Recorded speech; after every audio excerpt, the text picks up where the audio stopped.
Hey guys, कैसे हो आप लोग। मैं अपन नीलेश भैया बहुत बहुत स्वागत करता हूँ इस यूट्यूब चैनल पे। दोस्तों, आप सब लोग जानते हो कि आप लोग का 27 फरवरी को क्लास 10th का साइंस यानी विज्ञान का पेपर है। और क्लास 10th साइंस के लिए एक काफ़ी इंपॉर्टेंट वीडियो होने वाली है। जी हाँ मेरे दोस्तों, इसमें कई सारे मैं साइंस के इंपॉर्टेंट क्वेश्चन कराने वाला हूँ। देखो, ये आप लोग अभी जो ये स्क्रीन पे देख रहे हो, ये आप लोग का प्रीवियस ईयर क्वेश्चन पेपर है। जी हाँ मेरे दोस्तों, यूपी बोर्ड क्लास 10 का प्रीवियस ईयर क्वेश्चन पेपर है। हालांकि मैं आपको यही डिस्क्लेमर बोल दूं कि 2023 का जो पेपर होने वाला है, उसमें मतलब आपको शुरू में 20 मार्क के ऑब्जेक्टिव क्वेश्चन पूछे जाएंगे, जिनका आंसर आपको ओएमआर शीट पे देना होगा। पेपर पैटर्न बदल चुका है। ये जो पेपर पैटर्न था, ये इस पेपर पैटर्न पे नहीं होगा पेपर, लेकिन इसके सारे के सारे क्वेश्चन इंपॉर्टेंट है, क्योंकि आपका बुक नहीं बदला है। क्वेश्चन वही रहेंगे, सारी चीज़ें वही रहेंगी, केवल आपका पेपर का थोड़ा पैटर्न बदल चुका है। ठीक है, तो नए पेपर पैटर्न आप कैसे देखोगे, उसकी वीडियो मैं बना चुका हूँ। इस वीडियो के मैं डिस्क्रिप्शन में लिंक डाल दूंगा। इस वीडियो को देखने के बाद आप उस वीडियो को जाकर देख सकते हैं कि पेपर कैसा आएगा साइंस का 2023 का। ठीक, चलो हम लोग इसको सॉल्व करते हैं। देखो, ये यूपी बोर्ड क्लास 10 साइंस का 824 बीजे कोड का ये पेपर है। ठीक है, इसमें मैंने देखा तो यहाँ पे यार मैं इसको सॉल्यूशन करने से रुका नहीं। यहाँ पे कई सारे इंपॉर्टेंट क्वेश्चन है। ये मैं खंड ख यानी केमिस्ट्री वाले सेक्शन में आऊँ तो यहाँ ऑब्जेक्टिव क्वेश्चन है, साथ में आईपीएससी नेमिंग से रिलेटेड क्वेश्चन आते ही आते हैं। ये देख सकते हो मेंडलीव का आवर्त नियम क्या है। ठीक है, ये रासायनिक अभिक्रियाओं को हमें पूर्ण करना है। आप लोग देख सकते हो यह आशा संक्षारण साबुनीकरण पर संक्षिप्त टिप्पणी लिखी है, हर साल आता है क्वेश्चन। उसके अलावा अथवा में कर ये डेराक अभिक्रिया या सजातीय श्रेणी या मेंडलीव की आवर्त सारणी की विशेषताएं, ये सब मतलब इन सारे क्वेश्चन को इस वीडियो में कवर करने वाला हूँ। तो यार आप वीडियो को अभी लाइक कर दीजिए, चैनल को सब्सक्राइब कर दीजिए और अपने सारे दोस्तों में शेयर कर दीजिए। देखिए, इस वीडियो में मैं ये खंड ख वाला जो केमिस्ट्री वाला पार्ट है, ठीक है, यानी रसायन विज्ञान वाला, जिसमें आपके 1 से 5 तक के चैप्टर है एनसीईआरटी में, उन सारे मतलब इन केमिस्ट्री वाले क्वेश्चन को मैं इस वीडियो में कवर करूँगा। नेक्स्ट वीडियो में मैं ये आप लोग के फिजिक्स वाला या उधर बायोलॉजी वाला क्वेश्चन कवर करूँगा। ठीक है, इसमें भी आप लोग देख सकते हो ये कितना इंपॉर्टेंट क्वेश्चन है। निश्चित है, हर साल आता है ये विद्युत मोटर से संबंधित प्रश्न। तो चलो उसको हम लोग नेक्स्ट वीडियो में देखेंगे। पहले ये खंड ख वाला देखते हैं, सारा का सारा प्रश्न। ठीक है, देखो सबसे पहले यहाँ मतलब यहाँ से प्रश्न स्टार्ट होता है 5वें से, क से, जो ऑब्जेक्टिव है। कह रहा है कि शुद्ध जल का पीएच मान है। भाई शुद्ध जल का पीएच मान 0 है, 1 है, 7 है, 14 है। सिंपल, ये थर्ड वाला ऑप्शन सही हो जाएगा। ठीक, अब देखो एक मतलब जिसका पीएच मान 7 से कम हो उस वो अम्लीय होते हैं, और जिसका 7 से अधिक होता है वो क्या होते हैं, क्षारीय होते हैं। इसको भी याद रखना। ठीक, अगला हम लोग प्रश्न देख लेते हैं। इसके बाद कहो कि अम्ल से हाइड्रोजन हटाने वाला धातु है। ओके, जो अम्ल है, अम्ल से हाइड्रोजन हटाने वाली निम्न में ये 4 ठे ऑप्शन दिए, इनमें से कौन सी धातु है। यहाँ पे मैं आपको एक कॉन्सेप्ट बताना चाहूँगा। देखो, अम्ल से हाइड्रो, एक मिनट दूसरा पेज ले लेता हूँ, माफ़ करना, इसको ही ले लेता हूँ। चलो, यहाँ देखो, अम्ल से, अम्ल क्या होता है, मान लो कोई भी अम्ल लिख दूँ मैं, जैसे मैं HCl ही ले लेता हूँ, हाइड्रोक्लोरिक अम्ल। ठीक है, तो इससे हाइड्रोक्लोरिक अम्ल, इसमें चूंकि H+ आयन है तो ये मतलब अम्ल है। ठीक, इससे इनमें से कौन सी जो धातु है वो क्या करेगी कि इस हाइड्रोजन को हटा देगी। तो देखो, हमने पढ़ा है, ये आपने रूल पढ़ा है कि कोई जो तत्व है या कोई धातु है, ठीक है, वह क्या होता है कि अगर उसकी अभिक्रियाशीलता अधिक हो, जो भी यौगिक से हम अभिक्रिया करा रहे हैं उसमें उपस्थित तत्व से, तो वह उसमें से उसको विस्थापित कर लेगा। तो जैसे HCl में हम लोग इसकी जिंक से अभिक्रिया कराएंगे, तो चूंकि जिंक की जो अभिक्रियाशीलता है, आप देखना अभिक्रियता की श्रेणी में, ठीक है, जिसमें पोटेशियम सबसे ऊपर होता है, तो यह जिंक हाइड्रोजन से ऊपर स्थित होता है, यानी जिंक की अभिक्रियाशीलता अधिक होती है हाइड्रोजन की अपेक्षा। लेकिन जो ये कॉपर और मरकरी और ये एजियम चांद, इनकी अभिक्रियाशीलता कम होती है, यानी ये हाइड्रोजन से नीचे होते हैं, इसलिए ये विस्थापित नहीं कर पाएंगे। और जो जिंक है वो विस्थापित कर देगा हाइड्रोजन को, यानी यहाँ से ये जिंक क्लोराइड बना लेगा। हाइड्रोजन को विस्थापित कर दिया, प्लस क्लोरीन इधर अलग हो जाएगा, क्लोरीन को अलग कर देगा। ठीक है, तो वही कह रहा है कि अम्ल से हाइड्रोजन हटाने वाला धातु है, कौन है, तो इन ऑप्शन के अनुसार जिंक, ये फर्स्ट ऑप्शन सही हो जाएगा। चलो हम लोग आगे कर लेते हैं, आगे का प्रश्न। इसको थोड़ा मैं साइड में रख देता हूँ। अगला प्रश्न है हम लोग का ग नंबर इसमें कि प्रोपेन का रासायनिक सूत्र है। देखो प्रोपेन आप लोग जानते हो कि कार्बन एक होता है उसको क्या बोलते हैं, मेथ। कार्बन दो होता है एथ। और कार्बन तीन होता है जहाँ उसको प्रोप बोलते हैं। ठीक है, प्रोप यानी उसी से बनेगा एल्केन ग्रुप का मतलब ये समूह है यानी प्रोपेन बनेगा इसी से, यानी जिसमें कार्बन की संख्या तीन हो। तो इसमें आप साफ देखो ना, यहाँ कार्बन की एक है तो गलत हो जाएगा, कार्बन 4 है गलत, कार्बन यहाँ 2 है गलत, ये सही हो जाएगा। देखो C3H8 ये आपका मतलब क्या है, ये प्रोपेन है। प्रोपेन है कैसे, तो देख लो प्रोपेन का सामान्य सूत्र क्या होता है, CnH2n+2 यही तो होता है। तो देखो इस पे फॉलो कर जाएगा, n मतलब नंबर ऑफ कार्बन, तो नंबर ऑफ कार्बन 3 तो C3 और H2n मतलब 3, n की जगह पे 3 तो 3 दूना के 6 और 2 8 तो H8 ये फार्मूला हम लोग आ गया प्रोपेन का। तो इस तरह से ये हम लोग का बी ऑप्शन इसका सही हो गया। अब चलो हम लोग यहाँ पे देखो IPSC नेमिंग से रिलेटेड यहाँ पे प्रश्न है, इसको हम लोग कर लेते हैं। देखो यहाँ 6 का क प्रश्न है कि निम्नलिखित यौगिकों के IPSC प्रणाली में नाम लिखिए। चलो कर लेते हैं। देखो इसको इसको हम लोग क्या लिख सकते हैं, यहाँ पे देखो इसको इस प्रकार लिख सकते हैं 1 2 3 कार्बन तो C3। उसके बाद हाइड्रोजन देख लेते हैं 3 2 5 2 7 3 10 यानी H10। ये हम लोग का नॉर्मल फार्मूला है, इसको ये फैलाया हुआ है। ठीक है, इसको हम लोग ऐसे भी लिख सकते हैं, कोई दिक्कत नहीं है। तो C3H10 ये किसका फार्मूला है। अब हमें मतलब ये देखना पड़ेगा, ये हमें मतलब जो तीन हम लोग के ग्रुप होते हैं, एल्केन, दूसरा एल्कीन, थर्ड होता है एल्काइन, आपने पढ़ा होगा। तो उस पर हम बैठा कर देखना पड़ेगा। तो यहाँ एल्केन का सामान्य फार्मूला आप सब लोग जानते हैं कि CnH2n+2 होता है। तो यहाँ अगर देखा जाए तो नंबर ऑफ कार्बन 3 है ना, हाँ 1 2 3 सॉरी 4 है, माफ़ करना यहाँ पे एक है तो C4। ठीक है, C4 यहाँ पे 4 है। तो यहाँ पे देखना C4 और यहाँ पे देखो CnH2n यानी वही 4 दूना का 8 हो जाएगा और 2 10 यानी H10, यानी ये हम लोग का एल्केन समूह का ही फार्मूला है। और एल्केन में चूंकि हम लोग का यहाँ पे नंबर ऑफ कार्बन 4 है, तो आप जानते हो कि meth eth but pent sorry meth eth prop but यानी ब्यूट होता है, जहाँ नंबर ऑफ कार्बन ठीक है 4 हो वो ब्यूट होता है, प्लस ये एल्केन ग्रुप का है तो ये मिलकर ब्यूटेन हो जाएगा। मतलब इसका हम लोग का IPSC नेमिंग ब्यूटेन हो जाएगा। क्लियर। उसके बाद देखो ये CH3COOH सीधे सीधे याद रखना, ये एथेनोइक अम्ल का सूत्र है। क्या, एथेनोइक अम्ल का सूत्र है, काफ़ी आता है, सीधे सीधे इसको लिखने को भी आता है। तो CH3COOH एथेनोइक अम्ल का सूत्र है, इसको याद रखना। ठीक है, ये एथेनोइक अम्ल इसका IPSC नेम हो जाएगा। क्लियर। तो ये दोनों क्वेश्चन हमने कर लिया, एक एक मार्क के हैं। ठीक, चलो आगे हम लोग चलते हैं। देखो यहाँ पे मैंने इनका सोल्यूशन भी पूरा का पूरा ये कर रखा है, आप लोग देख सकते हो। यहाँ क्वेश्चन नंबर 6 का क जो है, फर्स्ट IPSC नाम ब्यूटेन, सेकेंड का IPSC नेम एथेनोइक अम्ल। ठीक है, चलो तो इसको मैं साइड में रखता हूँ, कोई दिक्कत नहीं। आगे हम लोग देखते हैं अगला प्रश्न। आगे देख सकते हो अगला प्रश्न है कि मेंडलीव का आवर्त नियम क्या है, इसकी व्याख्या कीजिए। भाई वेरी वेरी इंपॉर्टेंट क्वेश्चन, लगभग हर साल आता है यह एग्जाम में। तो मेंडलीव का आवर्त नियम क्या है, इसको हम लोग चलिए देखते हैं भाई साहब कि मेंडलीव का आवर्त नियम क्या है। यहाँ पे मैंने लिख रखा है पहले से ही। ठीक, देखो 6 का क का उत्तर हम लोग कैसे लिखेंगे, अगर एग्जाम में आ जाए तो उत्तर लिखकर आप हेडिंग डाल देना कि मेंडलीव का आवर्त नियम, और लिखना इसमें क्या लिखना है आपको, एक मिनट थोड़ा मैं जूम आउट कर लेता हूँ। देखो लिखना है कि इस नियम के अनुसार तत्वों के भौतिक व रासायनिक गुण उनके परमाणु भारों के आवर्ती फलन होते हैं। अब ये परमाणु भारों के आवर्ती फलन का मतलब क्या है, तो आगे वही लिखा गया है कि अर्थात तत्वों को उनके परमाणु भारों के बढ़ते क्रम में रखने पर समान गुण वाले तत्व एक नियमित अंतराल के बाद आते हैं। सिंपल इतना आपको लिखना है। ठीक है, आपका ये केवल 2 लाइन लिखना है। ये चूंकि मैंने बड़ा बड़ा फंड कर कर लिखा है तो ये कई लाइन में मतलब हुआ है, लेकिन केवल 2 लाइन का इसका आंसर है और आपको 2 मार्क मिल जाएगा इसका। देखो ये 2 मार्क का प्रश्न होगा। ठीक है, ऐसे ही आपको इसको लिख देना है। आगे हम लोग देखते हैं अगला प्रश्न कि ख के बाद ग इसमें है कि निम्नलिखित रासायनिक अभिक्रिया को पूर्ण कीजिए। ओके, ये हमें 2 रासायनिक अभिक्रिया दी है, इसको पूर्ण करना है। ठीक है, और पूर्ण करने के बाद ये हम लोग का एक एक मार्क का है, यानी 2 मार्क मिल जाएगा। ठीक, देखो इसको पूर्ण, देखो यहाँ पे क्या है CH3COOH, इसको एसिटिक अम्ल बोलते हैं, CH3COOH एसिटिक अम्ल।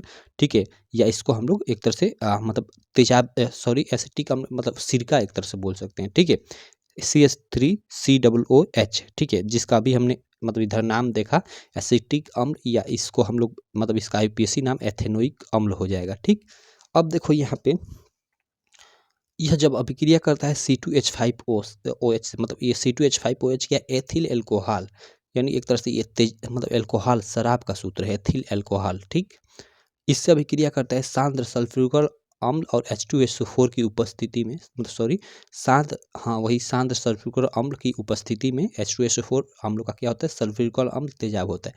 तो क्या होता है, तो यहाँ पे देखो हम लोग यहाँ पे जब CH3COOH यानी एसिटिक अम्ल इसको बोलेंगे, यह अभिक्रिया करेगा एथिल अल्कोहल से C2H5OH से, ठीक है, सांद्र सल्फ्यूरिक अम्ल की उपस्थिति में। तो क्या होगा, तो होगा ये कि ये एथिल एसीटेट का, ठीक है, CH3COOC2H5 एथिल एसीटेट प्लस जल का निर्माण करेगा। ठीक है, इसको हम लोग बोलेंगे एथिल एसीटेट, या एक तरह से यही एस्टर का फार्मूला होता है। ठीक, और ये हम लोग का क्या हो जाएगा, ये हम लोग का जल हो जाएगा। तो कुछ इस प्रकार की ये अभिक्रिया होगी, ये दोनों अभिक्रिया करेंगे तो ये चीज़ें बनाएंगे। इसको आप लोग को याद करना पड़ेगा भाई अभिक्रिया को। तो ठीक, तो ये काफ़ी इंपॉर्टेंट है, आपके एग्जाम में आ सकता है। चलो अगला इसमें है क्या हम लोग का, इधर मैं आ जाता हूँ।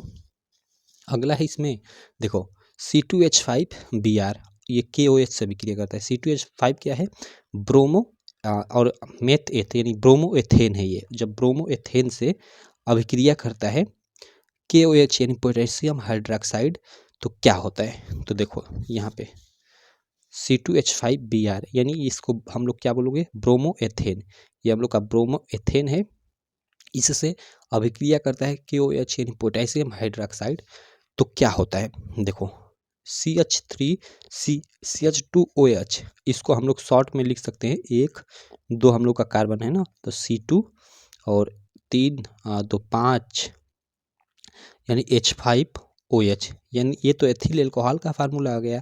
एथिल एल्कोहल अभी हमने जो देखा यहाँ पे C2H5OH यानी वही एथिल एल्कोहल। ठीक है, और साथ में पोटेशियम ब्रोमाइड, ये देखो ये के होता है पोटेशियम, ये Br होता है मतलब ये ब्रोमीन, तो पोटेशियम ब्रोमाइड का निर्माण करेगा। तो ये सिंपल सा एक ये अभिक्रिया सेकंड वाली है, कुछ इस प्रकार की। ठीक, तो इसको भी आप याद रख सकते हो कि जब C2H5Br अभिक्रिया करेगा KOH से पोटेशियम हाइड्रोक्साइड से, तो क्या होगा कि ये ब्रोमीन को, ठीक है, ब्रोमीन से यहाँ से मतलब ये हट जाएगा, उसका जब ये मतलब हाइड्रोक्साइड आयन आ जाएगा, तो देखो यहाँ पे आ गया है, और यहाँ से आपका ब्रोमीन हट गया है, और ब्रोमीन इधर मतलब आपका पोटेशियम से अभिक्रिया कर कर पोटेशियम ब्रोमाइड बना लेगा, और साथ में एथिल एल्कोहल बन जाएगा, सिंपल। ठीक, तो ये हम लोग का ये इस प्रश्न का उत्तर हो गया।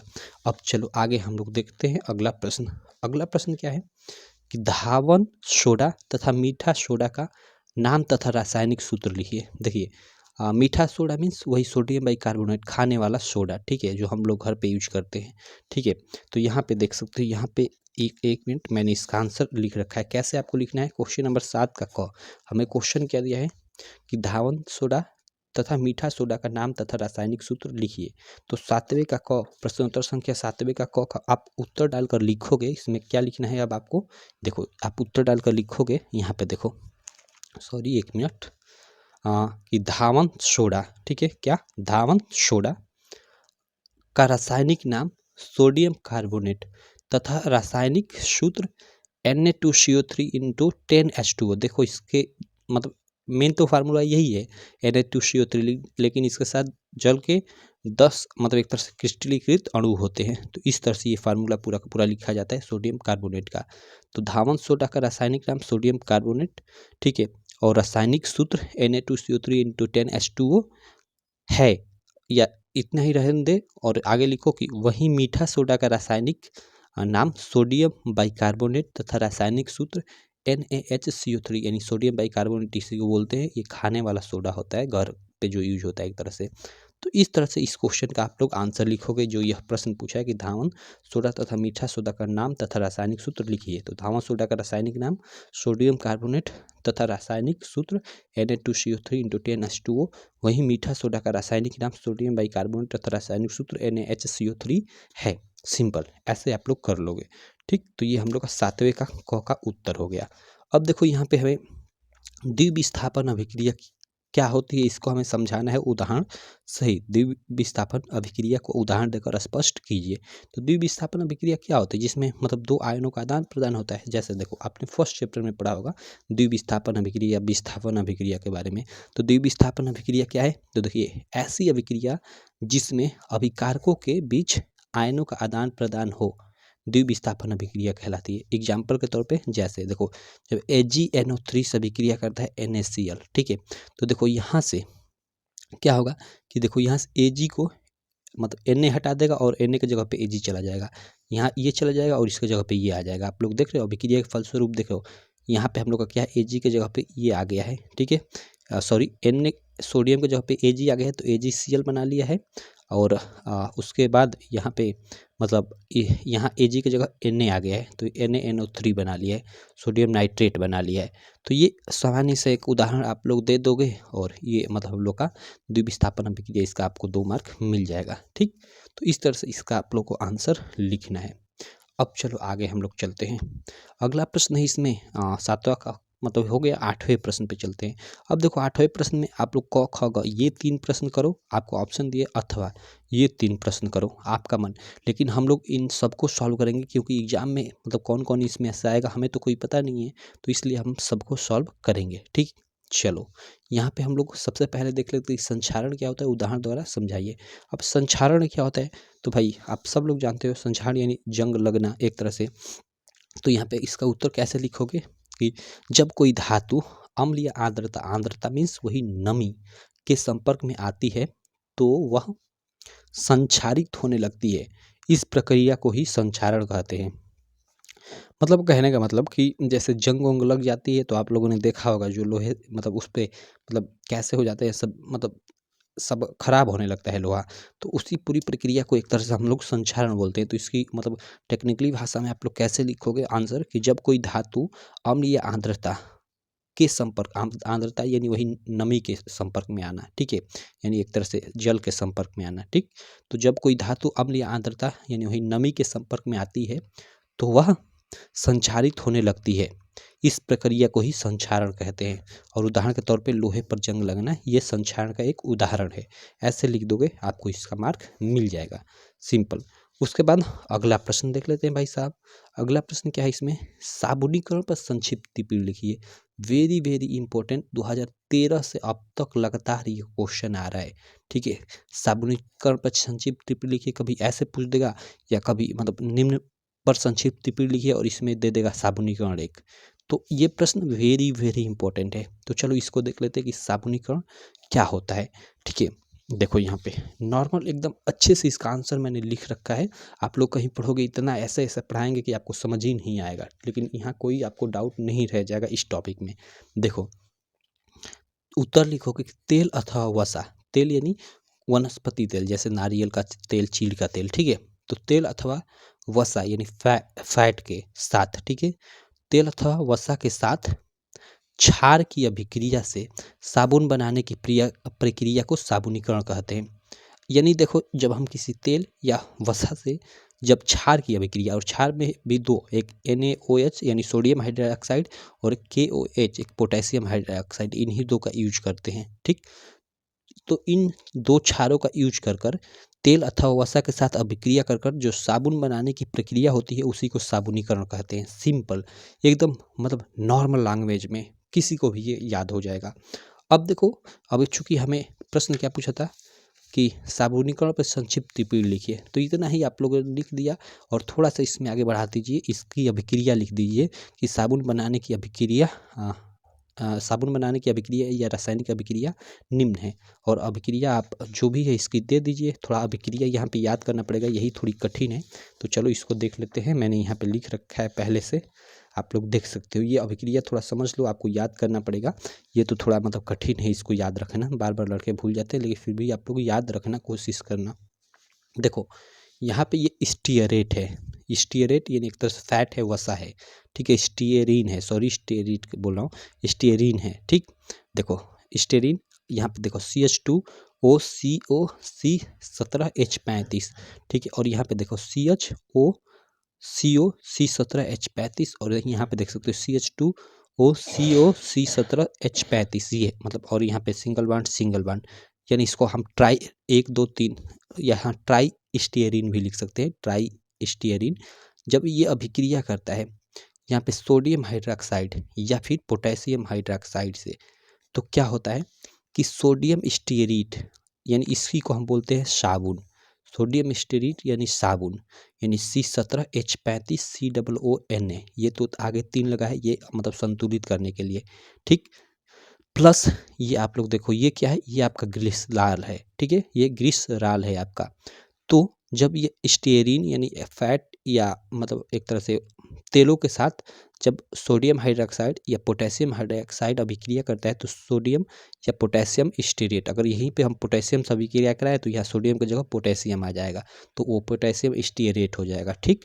तो वही कहने का मतलब कि जब स्टीरीन यानी वसा या मतलब तेलों के साथ जब हम सोडियम हाइड्रोक्साइड या फिर पोटेशियम हाइड्रोक्साइड की अभिक्रिया कराते हैं, क्षार की अभिक्रिया कराते हैं, क्योंकि ये दोनों क्षार हैं, तो क्षार की अभिक्रिया कराते हैं तो हमें सोडियम एस्टेरेट यानी साबुन और ग्लिसरॉल प्राप्त होता है। ये पूरी की पूरी आपको अभिक्रिया याद करनी पड़ेगी, जिस तरह ये पूरी की पूरी है इसका स्क्रीनशॉट आप ले लीजिए, ठीक है। इसको इसी तरह आपके एग्जाम में लिखना होगा अगर आ जाता है तो, ठीक। तो चलो, आई होप आपको ये भी क्वेश्चन क्लियर हो गया होगा। आगे हम लोग चलते हैं अगले प्रश्न पे। अगला प्रश्न क्या है, 1 मिनट। अगला प्रश्न यहाँ पे मतलब आवर्त सारणी में आवर्त तथा समूह को परिभाषित कीजिए। ओके, आवर्त सारणी में आवर्त क्या होता है और समूह क्या होता है, इसको हमें परिभाषित करना है। सिंपल देखो, आवर्त सारणी केवल बोला है तो यहाँ आधुनिक आवर्त सारणी ही हम मानेंगे, ठीक है, न कि मैंने लीव की आवर्त सारणी। तो यहाँ पे देखो आवर्त सारणी यहाँ पे मैंने लिख रखा है कि आवर्त, और इसमें हमें समूह को परिभाषित करना है, तो आप ऐसे लिख दोगे, सबसे पहले उत्तर लिखकर और आवर्त हेडिंग डाल दोगे, यानी पीरियड यहाँ पे हेडिंग डाल दोगे, और आवर्त में क्या लिखोगे कि आवर्त सारणी में शैक्षित आवर्त सारणी में क्षैतिज पंक्तियों को आवर्त कहते हैं। क्षैतिज पंक्तियों को हम क्या कहते हैं, आवर्त कहते हैं। आधुनिक आवर्त सारणी में आवर्तों का क्रम 1 से 7 तक होता है। उसके बाद इसमें मतलब ये लिखने के बाद इसमें फर्स्ट लिखोगे कि आधुनिक आवर्त सारणी में आवर्तों की क्रम संख्या 1 से 7 तक होती है, ठीक है। अब देखो यहाँ 1 से 7 तक मतलब क्या, यहाँ पे देखो मैंने यहाँ पे पूरा आपको समझाने के लिए आवर्त सारणी ले रखा है, ठीक है। यहाँ पे देखो आपको जो ये दिख रहा है ना, ये वाली लाइन ऐसे मतलब ये वाला, तो ये 1 हो गया, ये दूसरा हो गया, ये हम लोग का तीसरा हो गया, ये हम लोग का चौथा, ये 5वां, ये हम लोग का 6 नंबर, और ये हम लोग का 7 नंबर। देख रहे हो यहाँ से, तो ये हम लोग का यहाँ से आ जाएगा, यहाँ से मतलब स्टार्ट होगा, और देखो यहाँ से आकर ये हम लोग का कहाँ आ जाएगा, यहाँ आ जाएगा, यहाँ तक। यानी इसके मतलब कि इस तरह ये क्षैतिज जो पंक्तियाँ है एक तरह से बोल सकते हैं, इसी को हम लोग क्या बोलते हैं, इसी को हम लोग आवर्त बोलते हैं। तो कुल कितने आवर्त हो गए, तो भाई 1 2 3 4 5 6 7 आवर्त हो गए।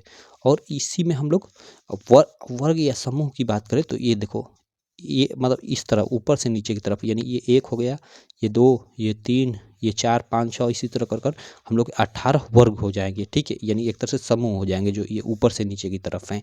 तो इस चीज़ को आप लोग याद रखना। तो वही हम लोग लिखेंगे कि आवर्त सारणी में क्षैतिज पंक्तियों को आवर्त कहते हैं, ठीक है। क्षैतिज भी समझ गए जो ऐसे हैं, ठीक। और आगे हम लोग लिखेंगे इसमें फर्स्ट कि आधुनिक आवर्त सारणी में आवर्तों का क्रम संख्या 1 से 7 तक होता है, यह होती है, ठीक। उसके बाद लिखेंगे प्रथम आवर्त को, यहाँ मैंने बराबर दे दिया, ऐसे आपको नहीं लिखना है, आप लिखना पूरा कि प्रथम आवर्त को अति लघु आवर्त कहा जाता है, जिसमें 2 तत्व होते हैं। देखो यहाँ पे मैं आपको दिखाता हूँ, ये हम लोग का प्रथम आवर्त है और इसको अति लघु कहते हैं। देखो इसमें केवल 2 तत्व है, एक यहाँ पे और एक यहाँ पे, सीधे आओगे तो एक यहाँ पे, केवल इसमें कितने तत्व हैं, 2 तत्व हैं, क्लियर। उसके बाद देखो द्वितीय और तृतीय आवर्त को हम लघु आवर्त बोलते हैं, जिसमें 8 तत्व होते हैं। द्वितीय और तृतीय आवर्त को हम लघु आवर्त कहते हैं, जिसमें 8 तत्व होते हैं। जैसे देखो दूसरा ये हम लोग का है और ये तीसरा है, तो गिनो 1 2 3 4 5 6 7 8 हम लोग के तत्व। उसी प्रकार तीसरे में भी आप गिनोगे तो 1 2 3 4 5 6 7 8। तो हम लोग का दूसरा और जो तीसरा ये हम लोग का मतलब आवर्त है, ये मतलब लघु आवर्त होता है, जिसमें 8 तत्व होते हैं। ऐसे इसको लिख दोगे, क्लियर।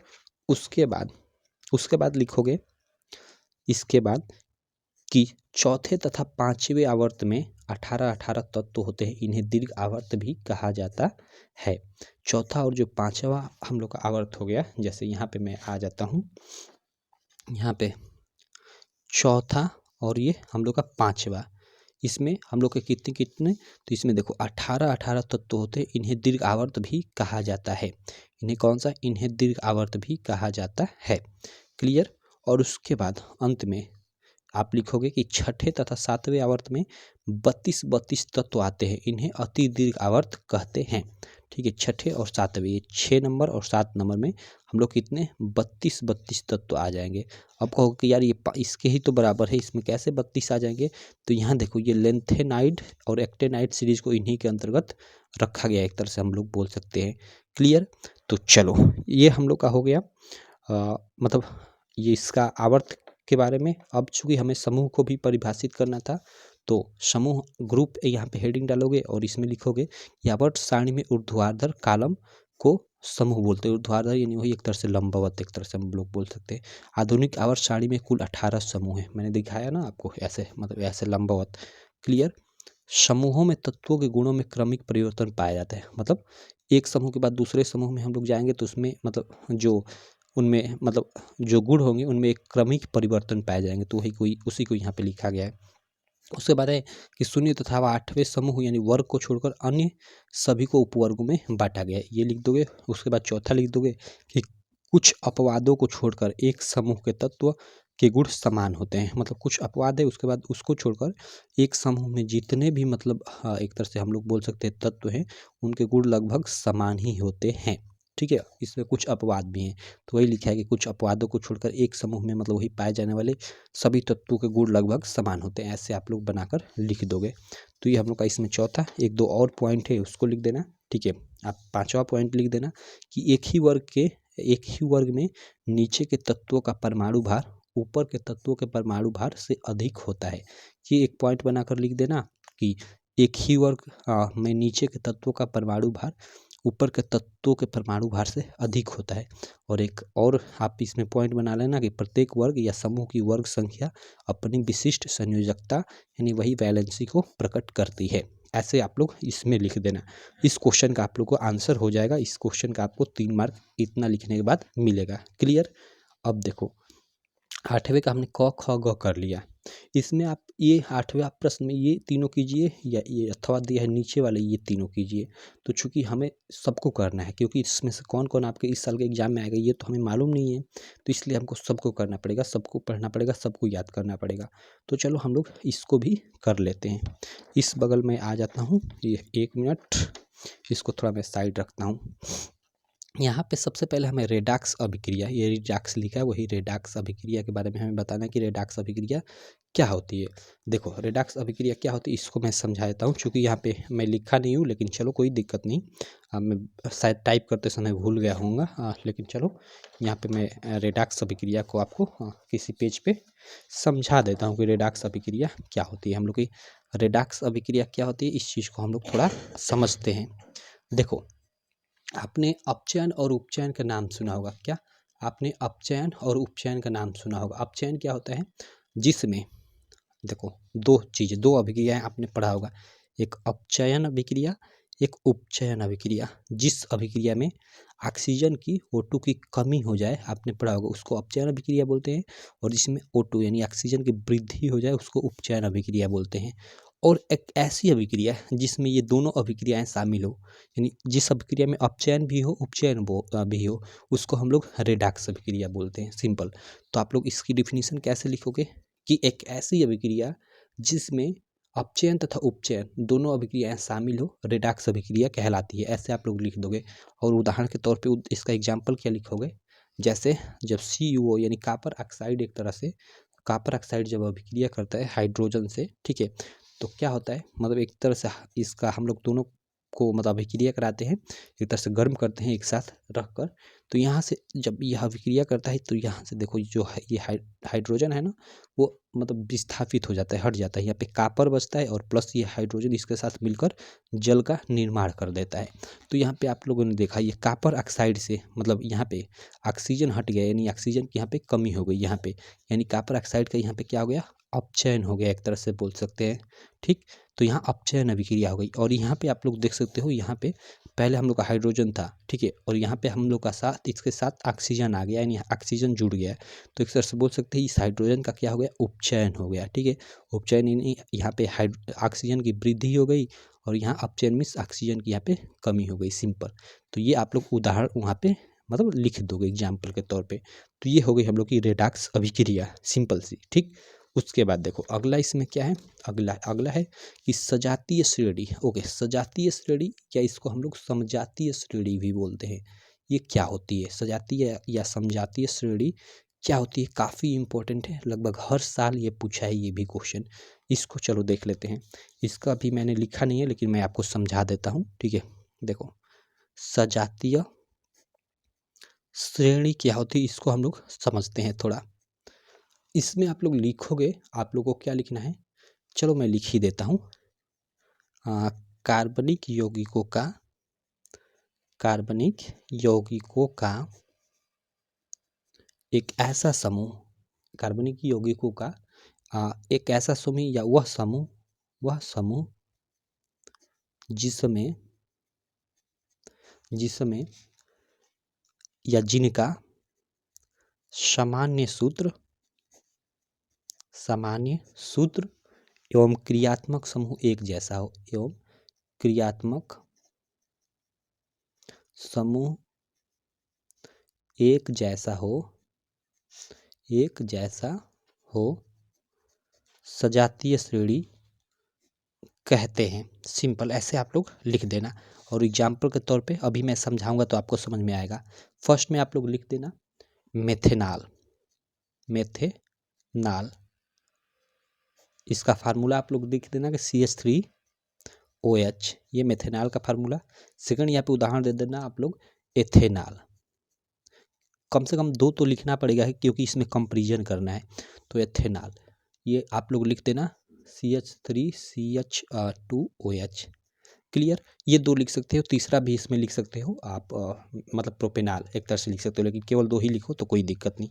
अब इसको थोड़ा मैं समझा देता हूँ। मैंने क्या लिखा कि कार्बनिक यौगिकों का वह समूह जिसमें सामान्य सूत्र एवं क्रियात्मक समूह एक जैसा हो, या जिनका, यहाँ पे लिख लो जिनका सामान्य सूत्र एवं क्रियात्मक समूह एक जैसा हो, वही क्या कहलाता है, सजातीय श्रेणी या समजातीय श्रेणी कहलाती है। जैसे यहाँ पे मैंने लिखा 2 चीज़, मेथेनॉल और एथेनॉल। तो देखो यहाँ पे जिसका फार्मूला होता है CH3OH, और यहाँ पे देखो इसका फार्मूला होता है CH3CH2OH।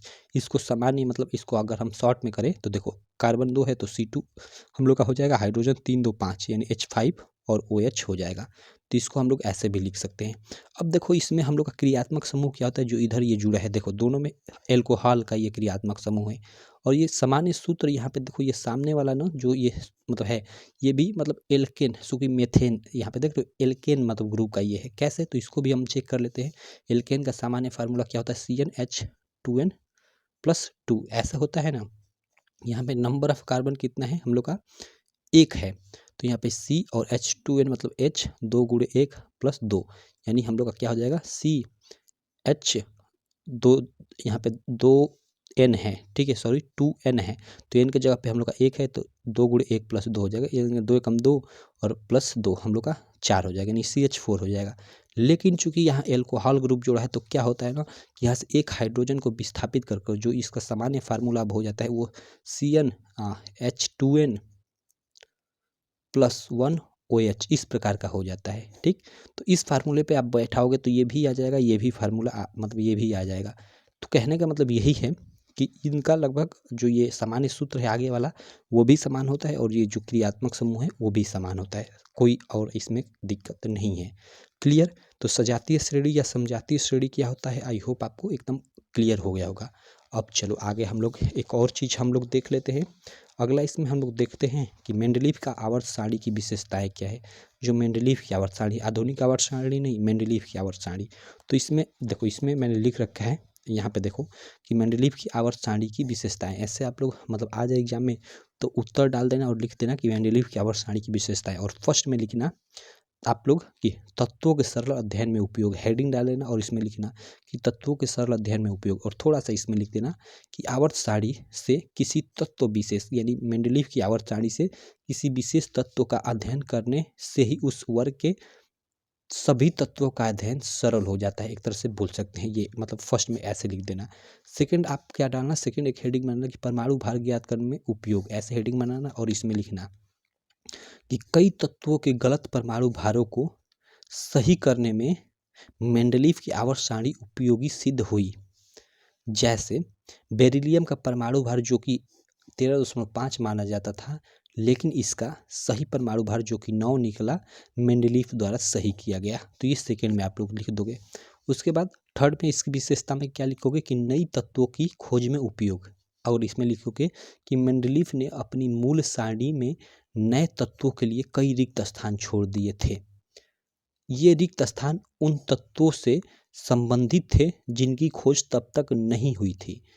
बाद में जब इन तत्वों की खोज हुई तो ज्ञात हुआ कि उनके गुण मेंडलीव द्वारा वर्णित गुणों के लगभग समान थे। तो ये 3 आप लोग टॉपिक बना लेना, ठीक है, और इसमें आप लोग को जो जो मैंने आपको बताया लिख देना।